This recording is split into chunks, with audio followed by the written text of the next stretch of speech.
Good morning, music theory. This week we have a lot to cover, so I'm going to do this in about three different steps. Last week we were looking at different kinds of non-chord tones as they relate to chordal progressions. Um, the week before we were looking at common versions of progressions and things like that. Today, what we're going to do is we're going to look at a couple different things. First, we're going to look at um, cadences and cadence points. Cadences are a way to end pieces or to finish a musical phrase. So there are different types that you can use for different reasons. Then we're going to look at diatonic seventh chords, the dominant seventh chord, and how it can be used with non-chord tones in order to create the progressions that you're looking for. Okay, so if you haven't watched the first two videos, you need to go back and do that now, because if you don't, there are going to be terms in this that you're not going to understand. All right, let's get started. So first we're going to talk about cadences. So a cadence is the end of a musical phrase. For those of you who are in band, one of the things that we do a lot of times as we work through things is we are working through a chorale to get to a cadence point. And then a lot of times I will have you play those cadence points as we're trying to find that progression. So as we're going through, you will have a one. I mean, it's about as loud as it's going to be. You have a 1 to a 4, back to a 1, to a 5, 7, a 5, 7, back to 1. So these are cadence points. It is how the melody is moving along, using all the inner workings, all those inner voices to get to certain points. Sometimes we're getting to a point that's not resolved. Sometimes we're getting to a point that's resolved, and there's different terms for all these things. Okay, so what we're going to be looking at are these different kinds of cadences. All right, authentic, perfect authentic, imperfect authentic, deceptive, Phrygian half, which is commonly called the half, and plagal. These are all different kinds of cadences. And the way they are determined is based off of the final chord, what Roman numeral the final chord is, and what kind of chord leads to it. Okay?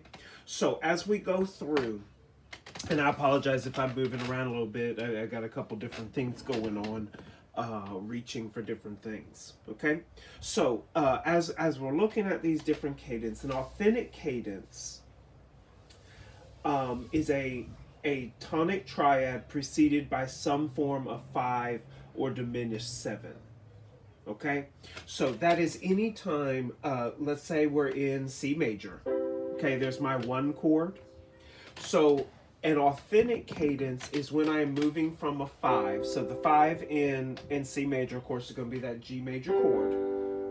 So I go from the 5 to 1. Okay, a very common sound when it comes to this. So the second would be coming from my diatonic 7 to 1. So I've got those two types where I'm leading, and you see that there's no nothing added to the 1 chord. There's nothing added to the 7 or the 5. Okay, these are just going from chord to chord. Okay, now from there, so that's a 5 to a 1 or a diminished 7 to a 1. The perfect authentic cadence, it has a little bit more to it. So an authentic cadence is moving from a 5 or a diminished 7 to a 1 chord. Okay, that's what we're looking for in authentic, and it's a very common very standard type of cadence. Okay, the perfect authentic cadence consists of a 5-to-1 progression, or a 5-7, some kind of a 5 or 5-7 to 1, with both the 5 and the 1 in root position, and the root is in the melody of the 1 chord. All right, so there's some stipulations in that one. All right, so in an authentic cadence, I can go and make it a 5-7, and that's authentic. Okay, I can put the 5 chord in inversion. Oh, I'm so sorry. I made that major. It shouldn't have been. In first inversion to 1. Okay, so listen again. This is first inversion. Okay, I can put it in second inversion. Okay, so an authentic cadence is when I am moving from the 5 or the 7 to 1, and it can be an inversion. That's okay. All right. The perfect authentic cadence means that they have to be in root position, and the root has to be in the melody, in that top voice. Okay, it has to be up at the top. So there are different things I have to do in order to make that work. And we'll get to some of those when we get into a little bit more part writing. Okay, so perfect authentic is the authentic plus root position and root in the melody. Okay, there's no way you're going to be able to read that. All right, it's an authentic cadence plus root position and the root in the melody. Okay, and the perfect authentic cadence. I'm sorry, I keep scratching my nose. Okay.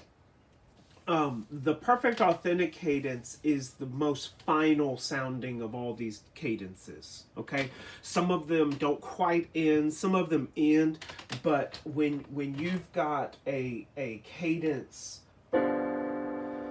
that is fully ended, you know, I got the root up here. I've got my 5-7 in root position, and my 1 in root position with the root in the melody. Okay, there's no interpretation of that where we listen to that and go, you know, there's something else. That is closed book. That is, you know, as y'all like to say, period. Okay, that's it. Okay, all right. So then we move to the imperfect authentic cadence. Now, the imperfect authentic cadence is an authentic cadence that is not perfect. But it has some different parts to it. Okay, so it's like a perfect authentic cadence, but the 3 or the 5 is in the melody over the 1 chord. Okay, so here's the version. So I've got my 5-7.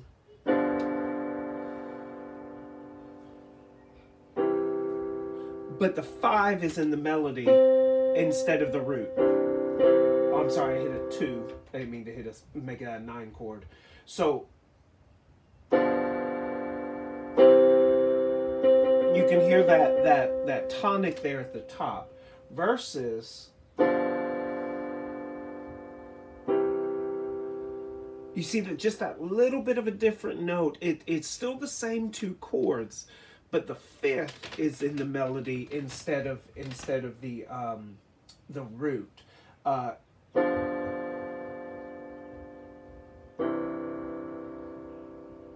Okay, that is still a 1 chord, but that is in an inversion where the 3rd is at the top. So listen to that one again. Here's a 5-7.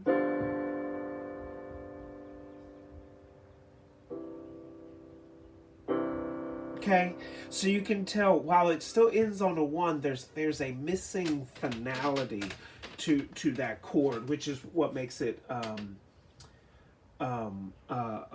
imperfect in the way that it's listed. The other is to do it in an inversion, okay? Which is kind of related if you think about it, because if I'm ending with the melody in certain places, it can be that way. So, you know, I can have an inverted 7, okay? Imperfect, the 7, I'm sorry, 5/7 is inverted, and the 1 is inverted. Okay, so I can do lots of different things here. I can have my 5/7 in second inversion, and then I can put my 1 in first inversion. All right, so again, you might listen to those and you go, well, those all sound the same to me. Well, it's the same notes. They're all the same notes. All I'm doing is putting them in a little bit of a different order to create a little bit of a color change, okay, to make the palette just a little bit different. All right, so let's say my authentic cadence, okay, remember, I can even do a 7. So let me do a 7 on this one since I've been doing some other things. So here's 7 to 1. Okay, that's a type of authentic cadence. Here's an imperfect authentic cadence, moving from a 5 to a 1, but in an inversion. Okay, so here's a 5/7 to an inverted 1. Okay, I'm gonna hit it a little harder so you can hear it a little bit better. 5/7 in second inversion to a second inversion 1. Okay, now here's the perfect cadence. Root position with the melody in the melody.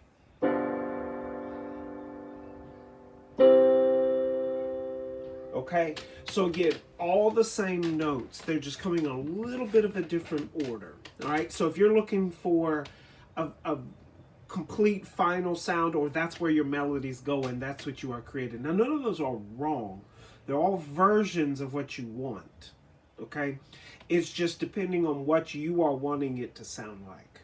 All right, so let's get into some of these other ones that are a little bit different. Okay, the first would be the deceptive cadence. All right, so imperfect, I'll write here for the imperfect authentic inversions. Okay, that's one of the easy things to remember, is just remember that they are inverted. Now, a deceptive cadence is when you do not move to the tonic. Okay, a deceptive cadence is when you are moving from a 5 chord, and instead of moving to the tonic, you are moving to the minor 6. Okay, remember that diatonically that 6 is minor, which moves us to that relative minor. So it sounds just a little bit different. So as I go, I'm going to pick a different key this time. So we're going to get in G major, all right? So my 5/7 in G major is going to be my D major minor 7. But instead of moving to 1, okay, there's my 1. Oh, you know, no problem. All of a sudden now, I go from my 5 to a minor 6. Okay, so not only can that move me into my relative minor, but as I'm going along chordally, all of a sudden, if that's my progression,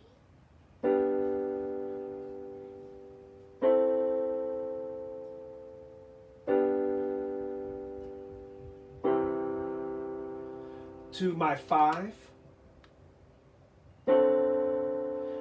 what does it want to do? You hear that? You hear how badly that wants to move to 1, but all of a sudden,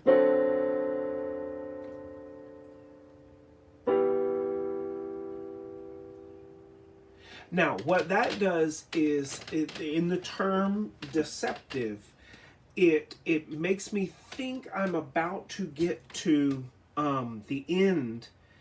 But what that gives me there, as I move from 5 to the minor 6, is that Deceptive Cadence gives me a very much another sound where I go, okay, that's not the end. Okay, so, oh, I'm sorry, to the minor 6.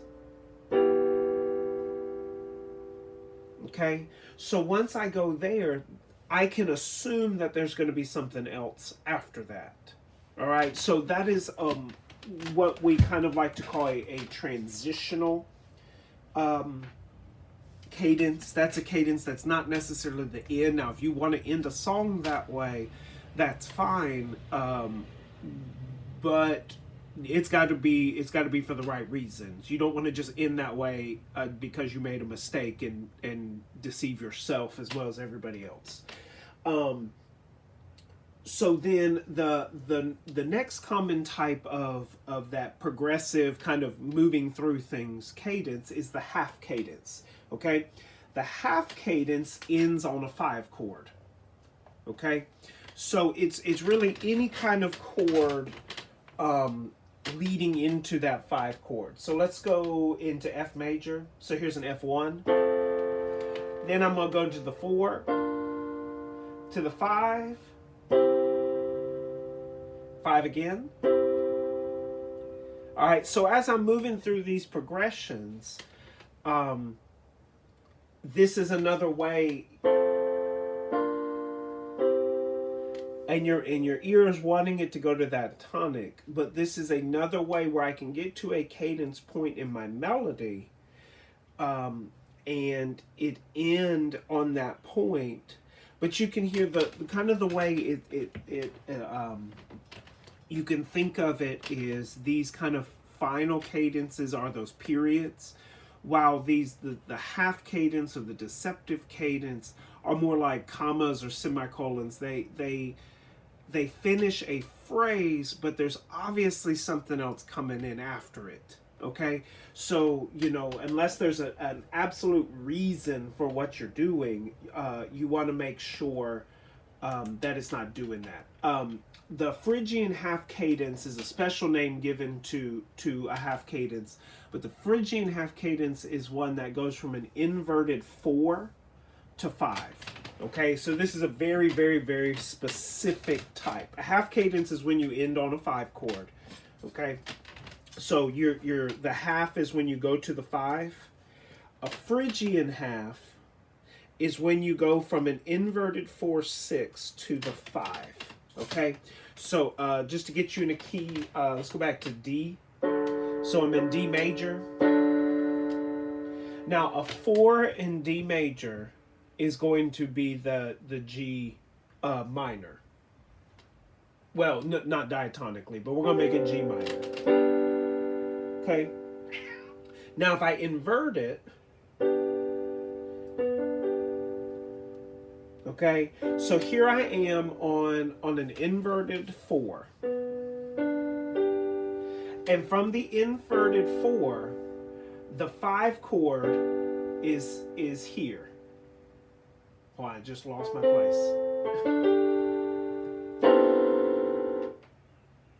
I messed up. All right, so if I'm in D, my 4 is here. Make it minor. Okay. So then I invert it. So that's B flat D G is my inverted 6. It's a 4. It's a 4 chord in first inversion. And since I'm in D, the 5 chord's going to be the A. Okay, so here I'm from the inverted 6. All right, hear that again.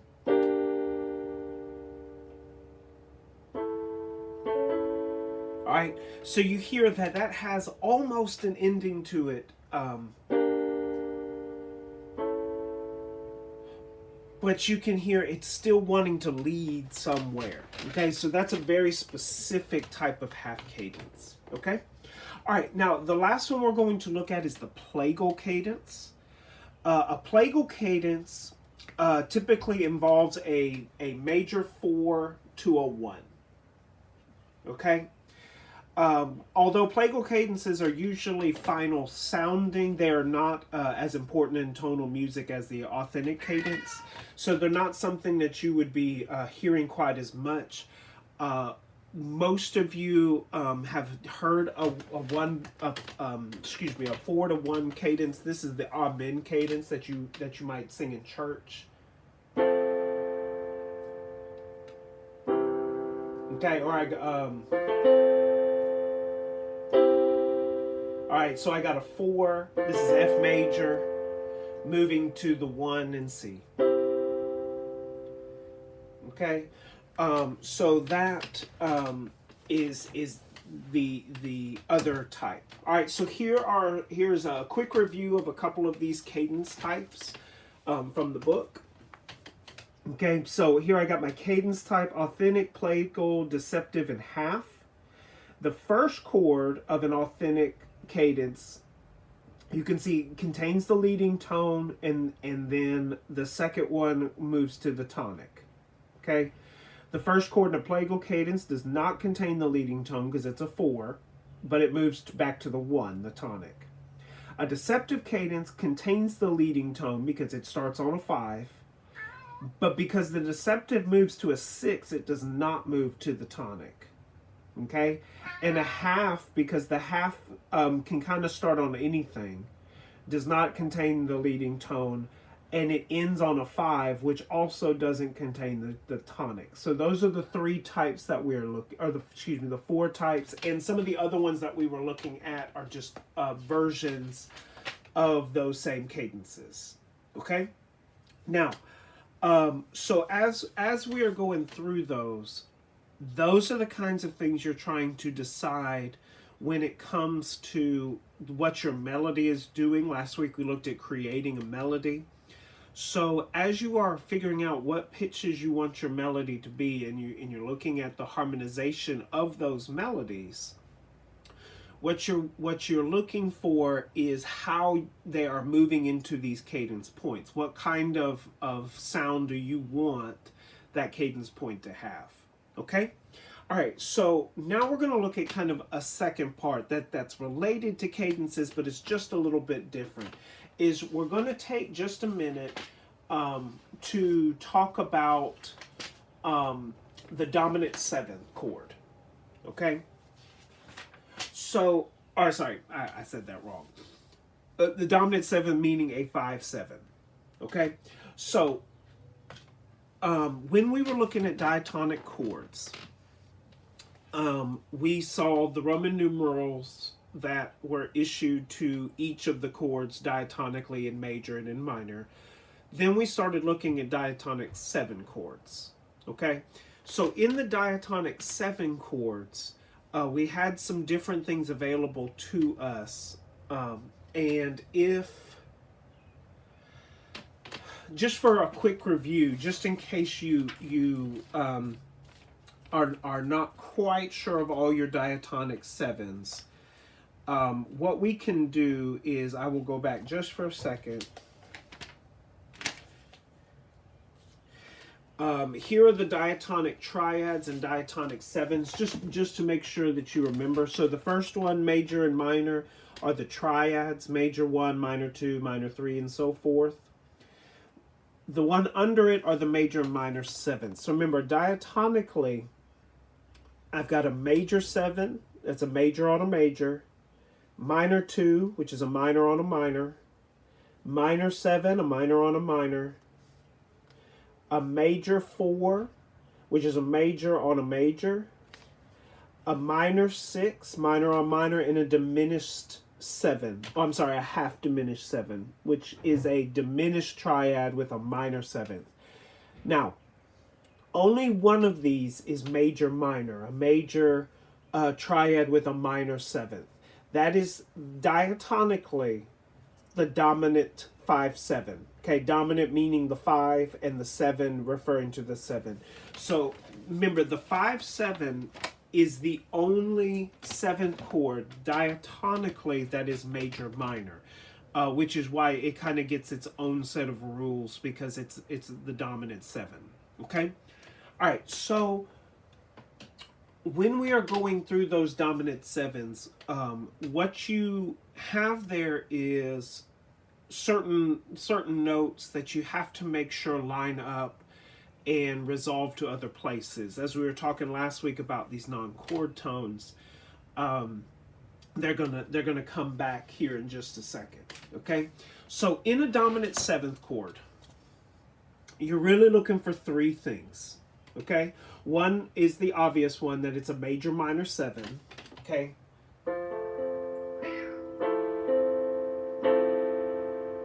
so it's a major chord with a minor seven on top. Now, what you're looking to do to resolve this dominant seven is two principles.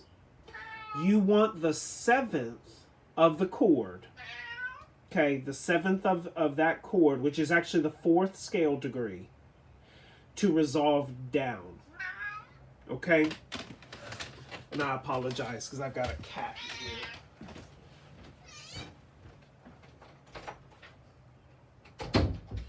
Okay, sorry about that. All right, so what you're looking is for that seventh. All right, so if I'm in C, the seventh. Oh, I'm sorry, I'm not in C though. No, I am. All right, so there's my dominant seventh in C. This is a G major minor chord. The seventh of the chord is an F, and the F is the fourth scale degree in C major. So as I'm doing my part writing, I want this F to resolve down to the E, to go 4 to 3. Okay, that was one of those very typical suspensions that we looked at last week. Was the suspension of 4 to 3. Okay, so that's thing number one that I'm looking for. Thing number two, the third of the chord of the dominant seven, which is the seventh scale degree, needs to resolve up. Okay, so again, if I'm in G major minor for my dominant seven, the third is a B natural, which is my seven. Okay, so G, B, D, F are the ones I'm looking at. And I'll write this down since you can't see my fingers. But if I'm looking at this as my chord, the two I need to make sure of here and here, I need this one to resolve down to an E, and I need this one to resolve up to the C. Okay? Now what the other two do is dependent on where they are. So let's say, it's in an inversion or something, it can do a couple of different things. Okay? But, I could move the G down to another C if I wanted to.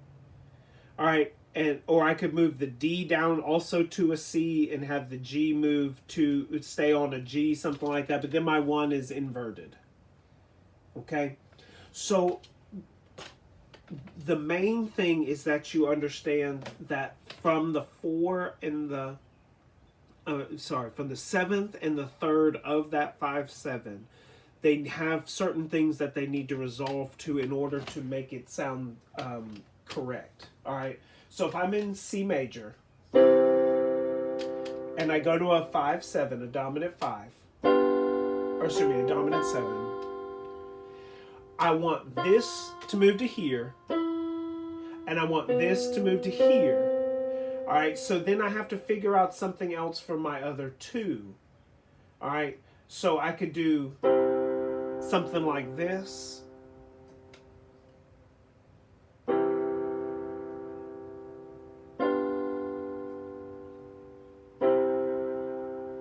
Okay, but I need those in my part writing as I'm doing it to resolve to the correct places. Now, as I'm trying to figure that out in my part writing,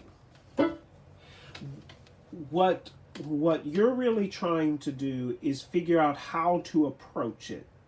Okay, when you're writing music, a lot of times what you're wanting to do is kind of like in writing a story. You should have your end in mind. Okay, you know, when most people, when they're writing a story or you're trying to figure out something, you know, you're not just writing, and then all of a sudden you go, oh, that's how I want it to end. Now it might change on the way, but you have to have an end in mind. You have to know where you want to go. What do you want the song to be? Okay, what do you want the melody to be? Where do you want it to end? Right? So if that's true, then what you're doing is you're starting at the beginning and working your way to it, but also starting at the end and working your way back. All right, so you're trying to figure out how to approach the end in order to get the maximum musicality and the maximum effect that you're looking for. Okay, so one of the things that this talks about is approaching the seven.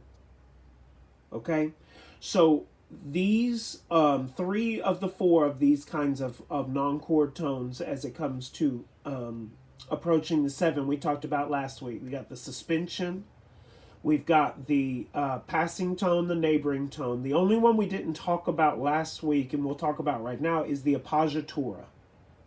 Okay, an appoggiatura is a non-chord tone. If you remember just quickly from last week, suspension is the same and then resolving down. You'll remember that last week we also did a retardation, which is the same and then it goes up. Then you've got the passing. Okay, the non-chord tone is in between. As it moves down, it can also move up. You've got the neighboring, which means it's going up or down and then back to the same. The appoggiatura is a leap followed by a step. Okay, now leap is very ambiguous because that could really be just about any interval more than a step. Okay, so it can be lots of different things. You see here that it did a third. All right, so in my non-chord tone is here. That's the appoggiatura as I'm moving this way. Okay, now what this does is instead of it being a non-chord tone, the note that you are using in these non-chord tone figures is going to be the seventh of the chord. Okay, so as I'm moving through, this is my dominant seven. Okay, each one of these, and this is my seven. And here's how I'm resolving. You see, each time it's resolving to that tonic. All right. Well, this is upside down. I'm sorry, I'm having a little trouble. This is in a D minor. No, it's not.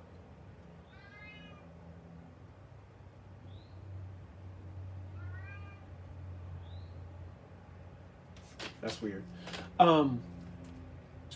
So what we have here is the seventh resolving down to the tonic.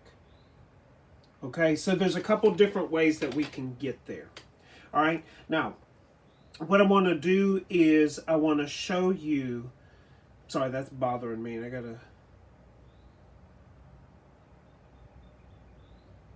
Oh well. The other example I want to show you is how it looks when you're in more of when you got the rest of the chords. Okay, so here are the same things. So here are the ones down here, and this is in B flat major. We're just not resolving to the tonic every time. Okay, so here's the same thing with the rest of the chords written. So what you see there is you've got the key written, and then you got each one of those chords written out for you, and you can see how each one works. Okay, so each one of these is a different way to get from my dominant seven to my one chord. Okay, and you can see each one is approached a little bit differently. Again, this is what I mean by moving backwards. All right, so let me show you. So the first one is a minor 2 in first inversion. All right, so it's E flat, G, C, E flat. All right, so that's my minor 2 in B flat major. So C minor chord. All right, so I move from there, minor 2, 6, to a 5, 7,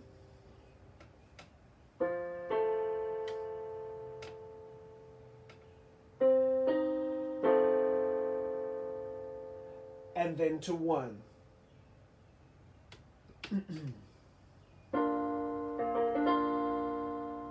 All right, so what I'm looking for, excuse me, let me get a drink. What I'm looking for is this part right here.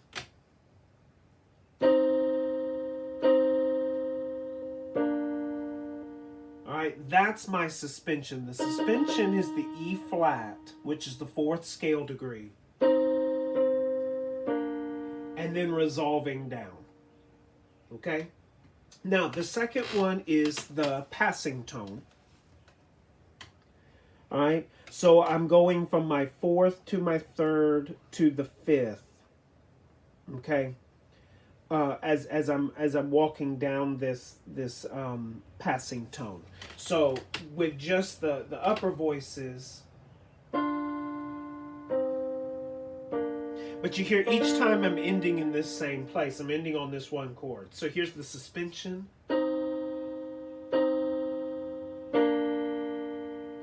Versus the passing tone.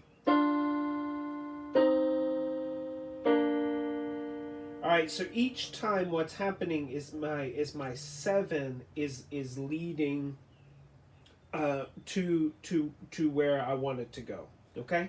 All right, so the next one, actually, let me play that whole one. So the passing tone, I've got a 1 chord in 2nd inversion.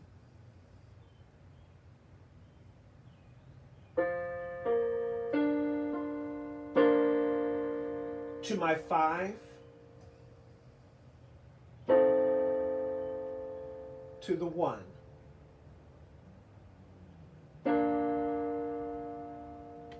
Okay, so it gives me a little bit of a different sound, and a lot of it is going to be determined on what you want the melody to do. Okay, next one is the neighbor. Okay.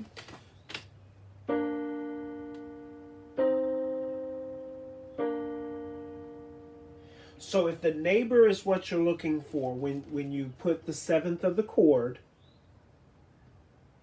and moving it down, moving up and then down. So I go from a 1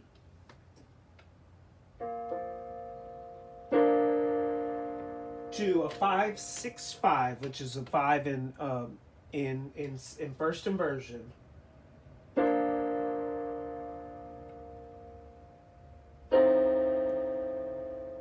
Back to the 1. Okay. Now the last one is that appoggiatura, which remember is the lead followed by a step, with the 7th being in the middle. Okay. So the appoggiatura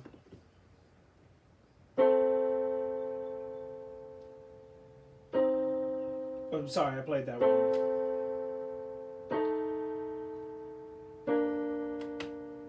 Okay, so the way this one is written is it's written as a major 5 and then a major 5, 7. So I've got my 5 chord and then moving to the major 7.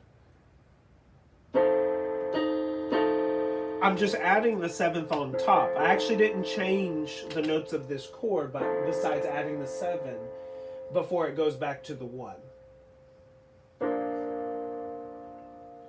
Okay, so those are those 4 types of ways to approach that dominant 7th.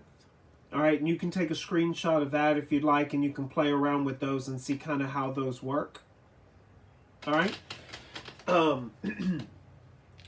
So as we're going through and we're trying to find out some of these things in these 5/7s, it's trying to figure out exactly how they are working in each one. So what I want you to do is I've got here this page. Okay. This page is giving you some different versions of these cadences and moving from the dominant 7 to different chords. So what I want you to do is this, is I'm going to take a picture of this. You don't have to. I'm going to take a picture of this and put it in Google Classroom. And what I'd like you to do is try to figure out by using these different ways to approach. So you might want to take a picture of this if you haven't already.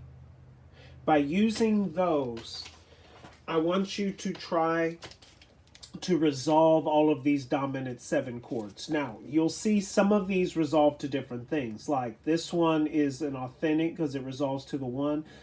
This one is deceptive, okay, moving to the 6.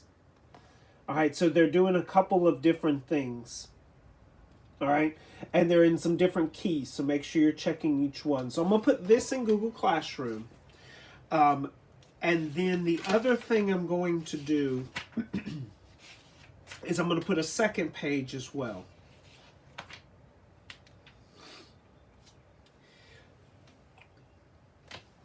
The second page is going to be a little bit more a chance for you to figure some of these out. So it's got a chord and the key. It's up to you to decide what the chord is, and then up to you to decide how it's going to resolve. Okay, all it's giving you is the note. Okay, and sorry, I didn't see it at the bottom of the page. That's why I started on number 6. Okay, so we're resolving each chord that way. All right, so I'm going to put these up on Google Classroom to give you a chance to resolve some of these chords.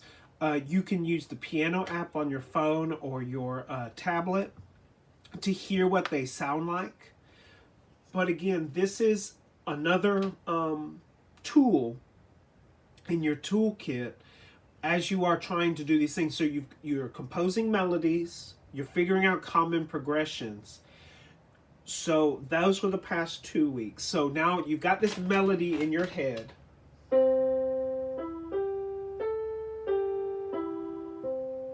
You know, you got this melody in your head that you want played. So then you go, okay, well, these are my notes. Then what kind of harmonics can I add to it?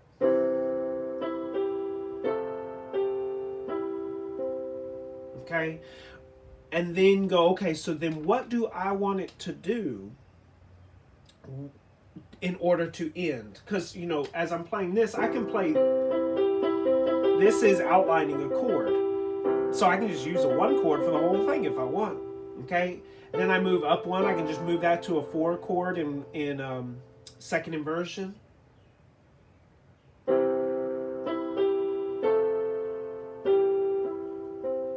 Okay, but you see how boring that is, because it's just 2 chords. It's just 1 to 4 to 1. That's it. Okay, so then using the stuff that we did last week where you were outlining some of those, so I can start on a 1. But let's say my next chord, what I want to do is I've got an E. All right, so could I make it, I could make it a minor 6. Maybe not, but I could. Okay, I could make it a minor 3. Okay, I could make it a 4/7. Okay, you've got all these possibilities of things that you can do. So then, you know, I move to my 5, and maybe I put the 5 in a first inversion dominant 7. Right? But then I'm thinking to myself, how do I resolve that to make sure it goes right? So you see, it starts getting a little bit more intertwined in the things that you're looking for. All right. So we've looked at the melody, the overall. We've looked at the progression of chords and how we can kind of get there. And the cadences and those dominant sevens give us a way to end the phrases. Okay? So as you're putting these together, what we're going to do next week is we're going to kind of do an interactive way where we can make some melodies, and I'm going to have you send me some ideas, and we're going to try to work on them as we go and try to create some things of our own. Okay? So you can use this as an example, and I'm going to put this on Google Classroom as well with the worksheets, so you can be practicing it. Okay? I hope you're doing well. I hope you're paying attention and keeping up with these, so that you can do all the things that you want to do. All right? Have a good week, and I'll talk to you